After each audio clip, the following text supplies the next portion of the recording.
Welcome back to my garden in Cyprus. Firstly, I'd like to introduce you to two new additions to my garden, Michael Quaxon and James Pond. But now let's take a look round the garden and see what's growing in May. The almonds are doing very well. They're producing their nice green colour. You can actually eat them at this stage, but we wait till they're in their more traditional shell. As you can see, the pumpkins are also doing well.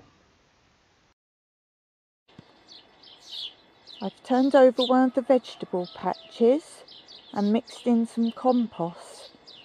And here I've transplanted some of the carrots that I grew from the carrot tops that grew too big for the cloches to go over them. I'm going to have to put eggshells round the base to stop snails and slugs. Also, there's some broccoli in this area and two pepper plants under these two cloches. And look how beautiful these artichokes are, very early for this time of year.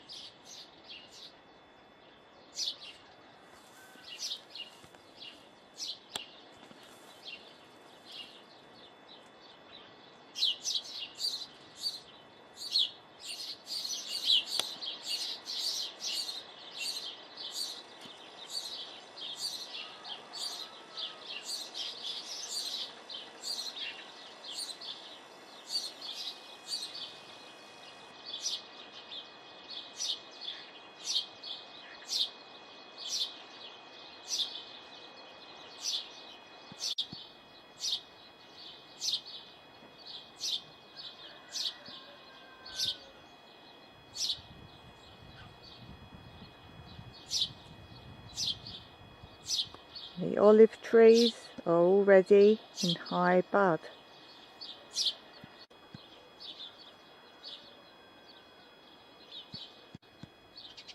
The onions are growing well, and we have tomatoes starting to redden already.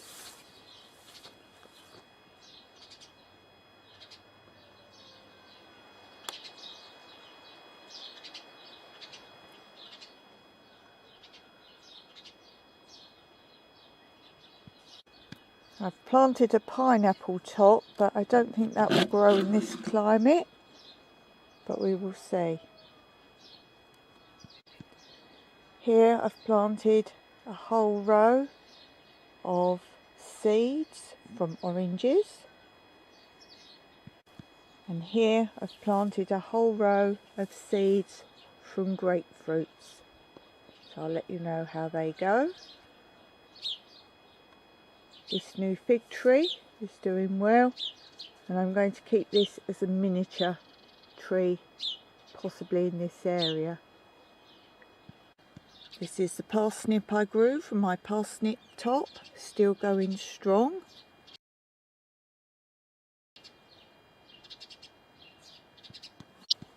And this is the asparagus, doing well. I'm letting it go to seed for yet another year, so that it produces more next year till I have a really big crop.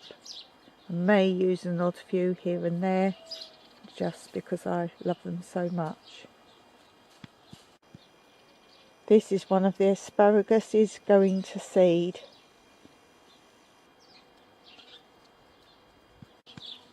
And this is one of many of the broccoli that I've also let go to seed. Any broccoli now I'm leaving to go to seed for seeds for next year.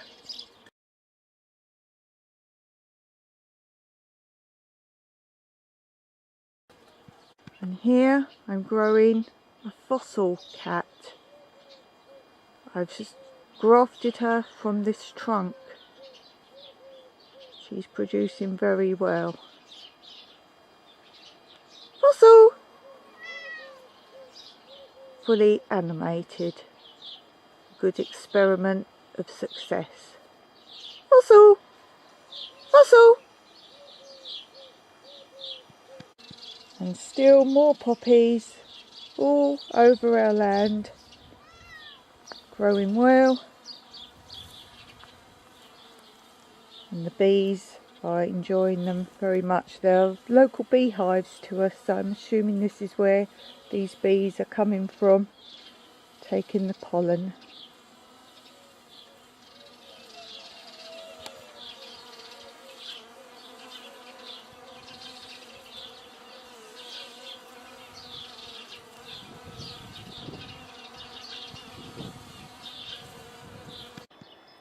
The apple trees are sprouting from the bottom, so I have to clip some of that back, but also producing good buds and leaves and growth from the tops.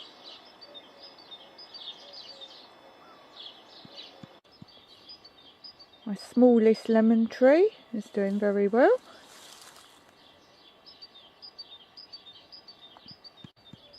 Another apple tree, again sprouting from the bottom. This is one that I wasn't sure would survive last year, so always leave things that I'm not sure about until the next season to see how it develops. This is one of my small fig trees. This is the one that went crazy at the end of the winter, producing figs.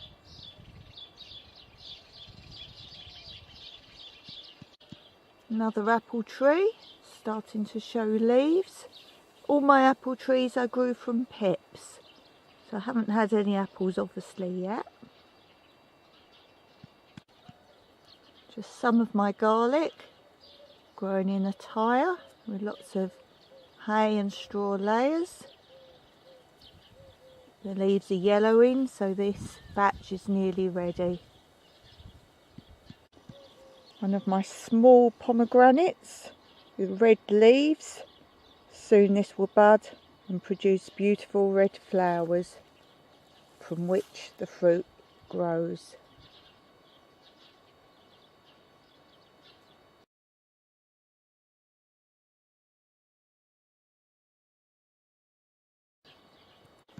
Don't think you've seen this cactus style succulent tree that we have.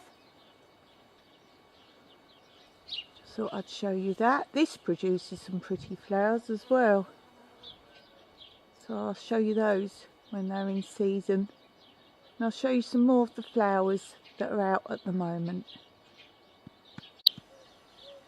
This is our biggest rose. This becomes peachy, yellowy, orangey, nice mixture of rose colour. This is one of our arches. This one has grapevine growing from this side.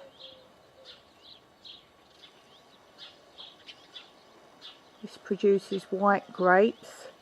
Unfortunately the birds sometimes get there first before I bag it.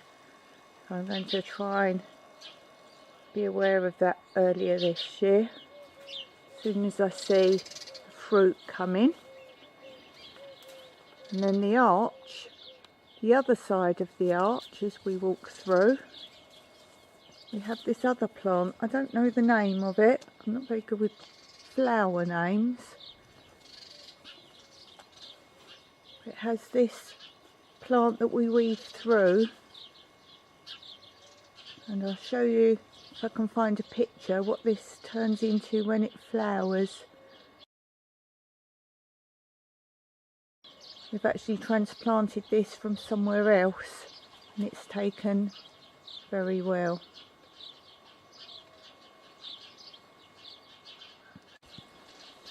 Again, my roses flower most of the year.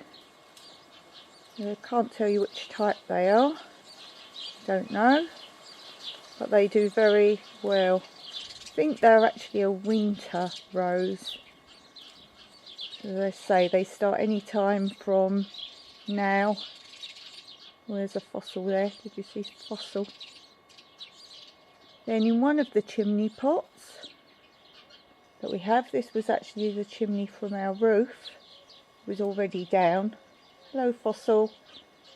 I've got a succulent growing in there which produces some red and pink flowers. It's not in flower yet. Then we have another rose. This one, as you can see, is starting to bud. And it produces nice yellow rose. I have some mint growing. I don't like mint, but my husband Mike does. He loves it. And then above it we have another succulent. This was given to me by one of my friends. A very nice yaya, which means grandmother. And it's very pretty, this flower. It's not open fully because it's very early in the morning at the moment. These are just starting to open.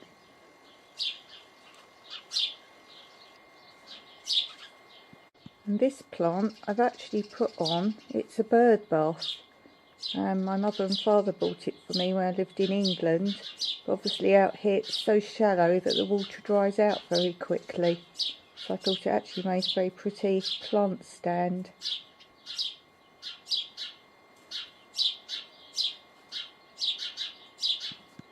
More of the roses, still budding.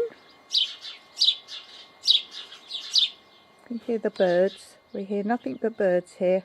Very noisy. Ha ha.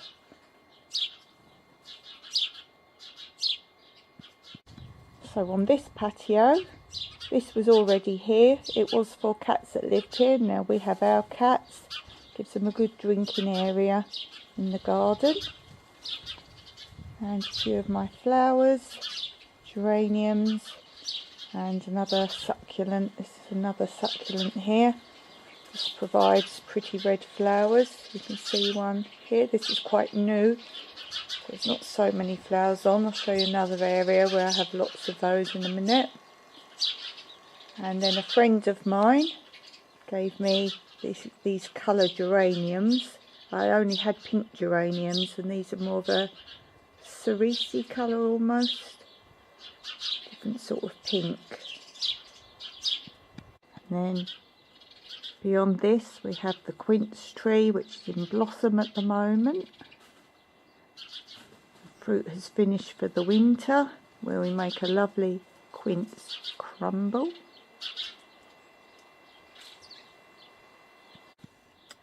And in front of the quince tree we have this old sink that was here when we came. I think I may have told the story of where a few weeks after we were here, we thought it was just full with waters. It had been raining, and the man who used to live here said, "I hope you've been feeding the goldfish." And so by the time we got out to it to see if there were goldfish and bought some goldfish food, the sun had come out, the water had all gone, but there were actually no traces of fish. So I think the local cats had them anyway. But now we're thinking of making it into a feature. I was thinking of planting in it, but I'm actually now thinking about putting water in when we have guests here, and putting floating candles in for the evening when people sit out on this patio. And then it doesn't matter if the rain evaporates or the water evaporates, as we can fill it just for use and then reuse the water for watering the ground and the plants around afterwards. Pretty thistle. We've still got a lot of weeds around at the moment and high grass. It's the only time of year we really get the grass and the weeds, so we don't trim too soon, as we like to encourage butterflies and other wildlife into our garden.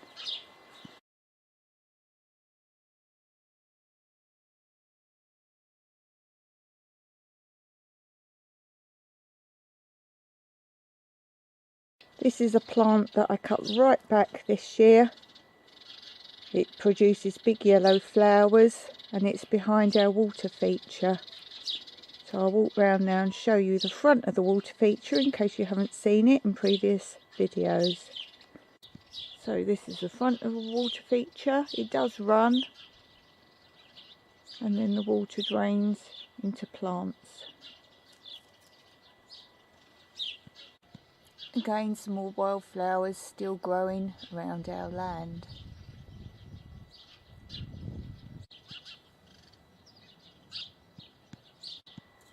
I transplanted some of the poppies that were out of our garden into one of my flower beds, so they should pop up here again next year. More succulents, and again another arch where we have the same plant growing over that we've done on the other arch, so that when it's in flower I think it'll be a good photo moment under the arch with the flowers all round. We've also grown it up from the other side of the arch.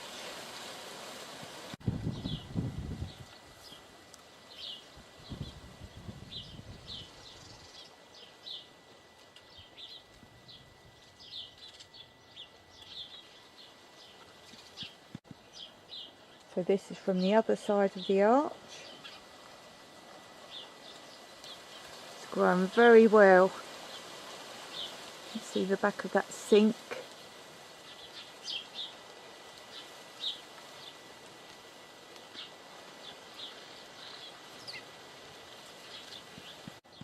Here is an iris.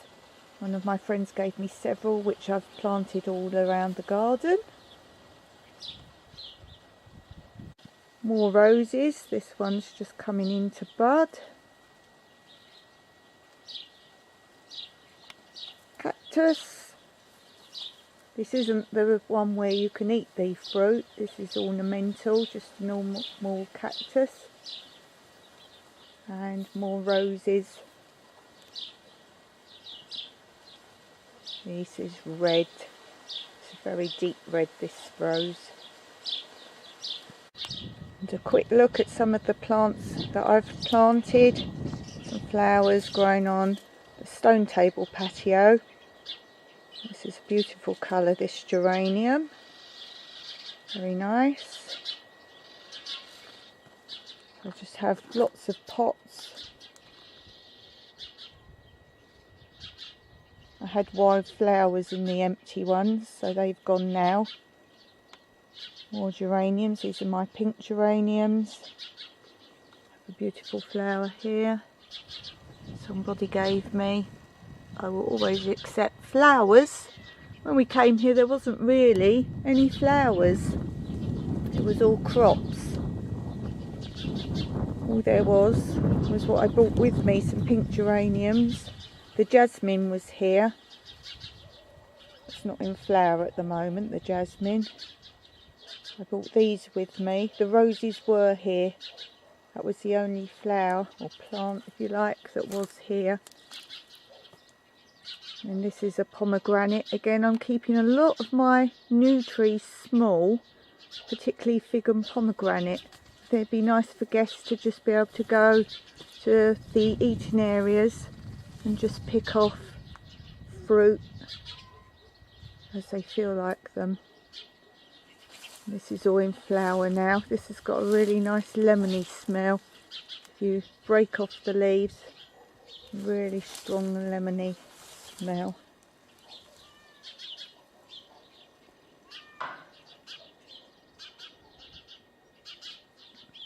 And again, another baby fig tree and growing. And some other plants in an old toilet cistern. I've done a video showing you how I use lots of old things to grow things in. And again, another fig. And finally, here's another area that the cats and other wild creatures come. I actually get a lot of birds in this bird bath because it's away from the house. And I've got a lot of photography of birds and other creatures that come and use this bit as water, either for bathing or drinking.